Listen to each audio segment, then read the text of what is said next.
Be honest with you, I'm not really sure what to expect, especially in good times, especially just when the trailer dropped, the black community just echo of their hatred of this. When you watch it, you see why. But besides that, this is the first time on my channel. My name is Rachel. I like to talk about animation, not just animation, do reviews, first impressions, cartoon theories, and sometimes, if I have some spare time, cartoon breaking news. Of course, I really like you put a like, comment, and subscribe. One of those things really helps my channel, especially how small I am. Especially I'm so close to 900, or I am on 900 subscribers. My main goal in this year to get 1,000 subscribers. And thank you to all who does subscribe, comment, or like. Every little thing really helps my channel. Now let's talk about the show. Now, Good Times was a very well-known show back in the day. Now, to be honest, I have not seen the original, so I can't really say much. Especially, I'm not, I don't know, black, because it's almost focused on the black community the most. But what I heard, or just typed, Good Times, when the trailer was released, the black community immediately disliked this because it's sort of really cliche, really haven't done. Everything they kind of hate what Hollywood trying to do usually is just repeated over and over again and sort of misunderstood the original. At least that's what I heard. I don't quote me on this because I've not seen the original. I have seen it. I mean, I have heard it. Only seen maybe a clip or two, but never seen the whole thing. And you have to say, this show, this sort of reboot, make this clear. Netflix says not a reboot, is sort of a sequel series. But even that said, this show is boring. I mean, every single idea, such a matter they go deep in, has been told. And that's the major problem. There have been other animated shows who did the same thing, but did so much better. One of the big examples, Bulldogs. Another good example is Welcome to the PJs, the Eddie Murphy project. Those two nail at least the hood life, or understand the struggle, understand sort of the stereotypes and make fun of them. They understand every little thing, and that's the problem. Good Times is sort of outdated. It doesn't really know how to really reimagine some of the problems today in modern life. And that's the thing they really do struggle to understand. Now, the drama is decent, but it has been told multiple different ways. So that's the problem, because they keep repeating the same thing over and over again in other struggle television show or struggle movie. In fact, just watch any Tyler Perry. It completely does the same thing. In fact, Tyler Perry does it better, but the only problem is he does it sort of like a Saturday Morning cartoon, in other words. But besides that, how is the characters? Now, the characters are okay. They're trying not to stereotype the family members because the original Good Times, all the family members had potential. They weren't the stereotype. They were attempted to get out of the ghetto, but something always goes wrong.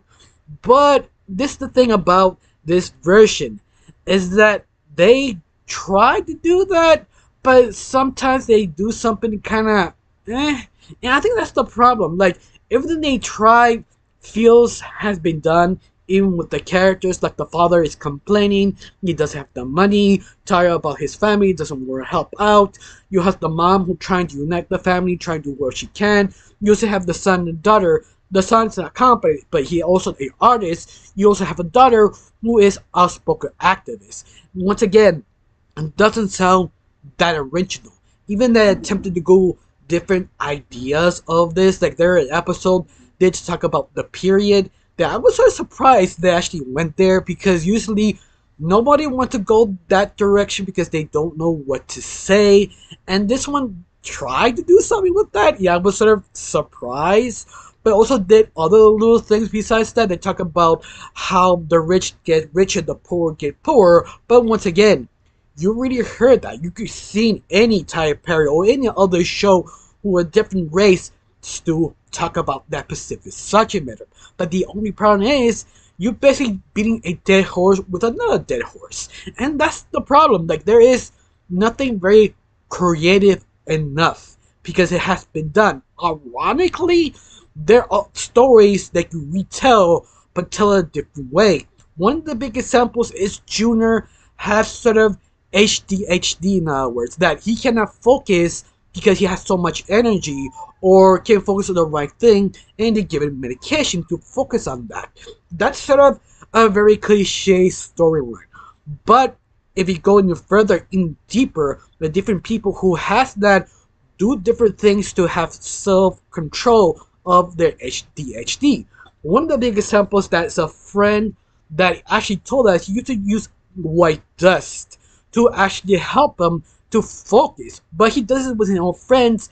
Everybody's got high except for him because it's the only time he actually fully control. The only time he had to do that because back then the medication didn't exist. The illness wasn't really confirmed to be illness, and that itself that was an interesting thing to hear about someone who had to deal with ADHD.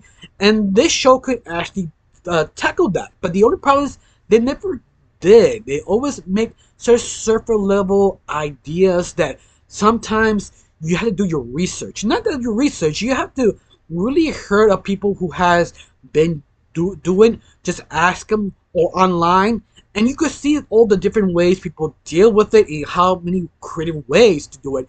That itself, you could focus a whole dedicated episode just seeing different ways how everything changed with this sort of new illness and medication. Instead, just rehashing, respilling the same story beats. And I think that's sort of the main problem. It's just rehashing the same thing you heard 100 times. Nothing that original. And the comedy. Oh god, the comedy. The comedy, it's kind of boring. I mean, it does make you laugh, but not every single joke lands. Even that all the cast are very well-known comedians, is that the material they're given are not that good or clever enough. You have a moments, but the only problem is a comedian can't sell a good joke is not well written or clever enough. And that's a problem because you can tell all the voice actors have great timing for the jokes, but they do not have enough clever writing for them. This is the reason why they really struggle to sell the whole show. It's just kind of boring. But on top of all this, the animation. The animation is okay. It's not terrible. Don't believe everybody which says, "Oh, the animation is terrible." No, no. The animation is fine. The only problem is sort of how they move, how they stretch. In Western animation, the character has to be stretchable, movable. Think of it sort of like Bugs Bunny or the Looney Tunes, how flexible they actually are, how you interpret the emotions just by looking at them. This is not anime. They don't focus on the eye. They focus on the expression. That is pretty well in this animation. But the only problem is the fact their movements, it's tap choppy on purpose. It's sort of like Resico that you see in that animated series. They don't have a high budget, but how they move super fast, it's sort of a very clever, fun way to give it sort of energetic feel. And that's the thing Good Time's trying to do. Give it that sort of energetic feel. It does kind of work. The only problem is, has that problem like Dragon Prince Season 1. You've even seen this first season, how choppy and slow and stuttery can never nail it right. This is the same problem. They just don't know how, when to chop it, when not to chop it. And that's sort of the biggest issue of the animation. It's sort of the timing. But once again, it's something that you need to try to practice and understand how to do that. It's sort of a technique you need constantly keep practicing to get it when to do it, when not to do it. Not everybody can actually do it in the first try.